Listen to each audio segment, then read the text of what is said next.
Some know at that very instance, but for others, they get to know gradually as they know the person.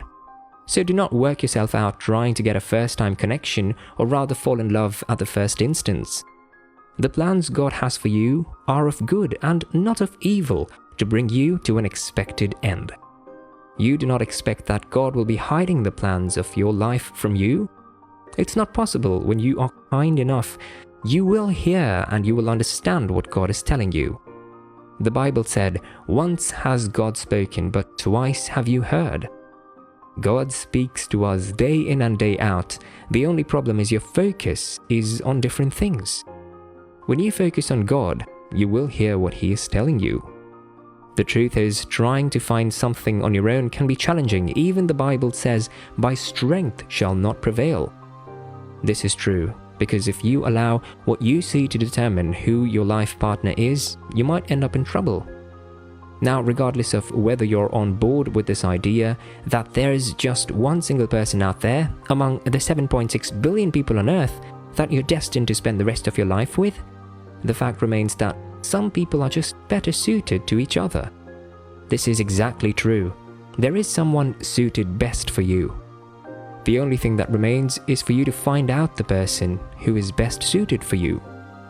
One of the ways to spot your life partner is you will notice that you have peace with this person.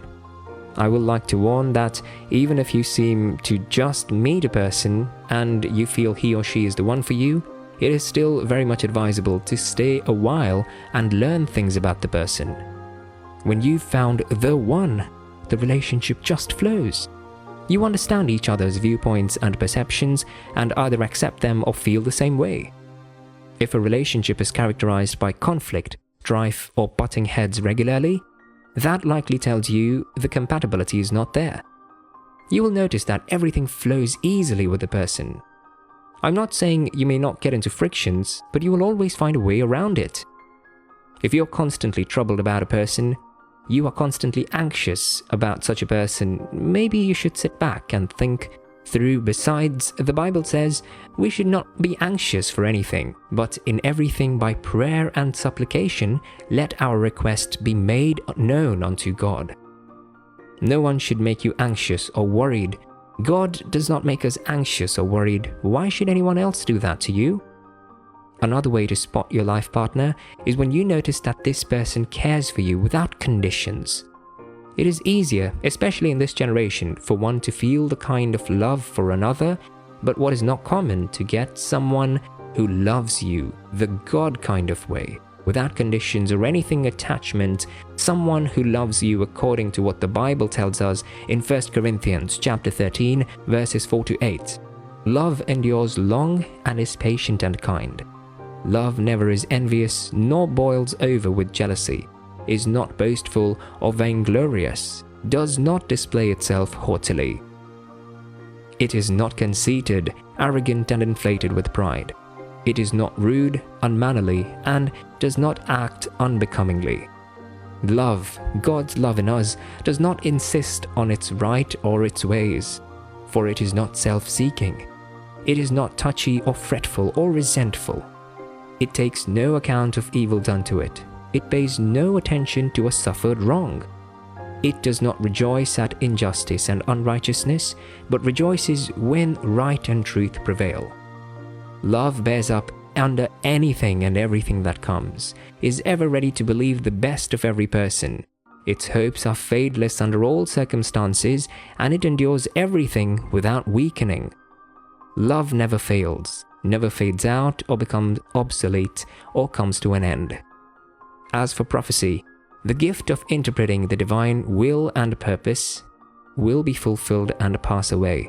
As for tongues, they will be destroyed and cease. As for knowledge, it will pass away. It will lose its value and be superseded by truth. When you notice someone cares and loves you, then it's an indication that he or she is your life partner. He or she will love you irrespective of who you are or what you have done, especially in the past. When a person is your life partner, he or she will not even bring up the past because past is in the past. And also, old things have passed, and behold, everything has become new. You deserve to be treated like the king and priest that you are. Another way to spot your life partner is the pattern and level of his or her sacrifice for you. You do not deserve to be with someone selfish and conceited. Instead, watch their life and how much they sacrifice for you. The Bible says in John chapter 3 verse 16, "For God so loved the world that he gave his only begotten Son, that whosoever believes in him shall not perish, have everlasting life." God sacrificed his only Son for you and me. If the person lives like God, he or she will be able to sacrifice for you. You can spit your life partner through the sacrifices he or she makes, not just for you, but also the relationship and the people close to you or the person. It's not only when a person is good to you alone that you will that he or she is the right one. Notice how he treats the people close to him. Another way to spot your rib or your life partner is through God and his word. No one knows a man like the way Christ does. You cannot completely know someone until you have learned from the Father.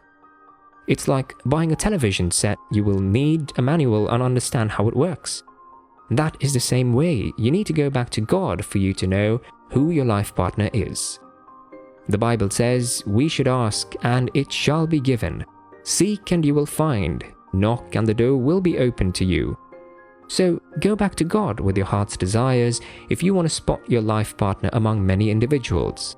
Because a lot of people these days can go to any length to deceive people and make them fall into traps that could have been avoided. Another thing that you can do is to be kind. If you're dating to find a life partner, show your best self. Don't try to dominate or play mind games with your date. Putting your date down or talking critically of others on a date will show your date that you're insecure or cruel. Even if you have a sense you might not want to go on a second date, do your best to enjoy the date you're on. Treat your date well. Even if you won't meet again, he or she still deserves your polite and friendly attention. Another thing that will help you spot your life partner is to stay positive. For instance, if you're looking for healing, you will not be skeptical or doubt the faithfulness of God. Instead, you will put your faith all out. This is the same way you need to put yourself all out and be positive about finding the right one who is made for you. There is one who is best suited for you out there. All you need to do is stay positive that at the right time you will spot your life partner. Lastly, you need to trust in the Lord with all of your heart. Just like the Bible says, you should trust in the Lord with all your heart and lean not on your understanding. In all your ways acknowledge God and he will make the path straight. I pray that God will grant you the desires of your heart.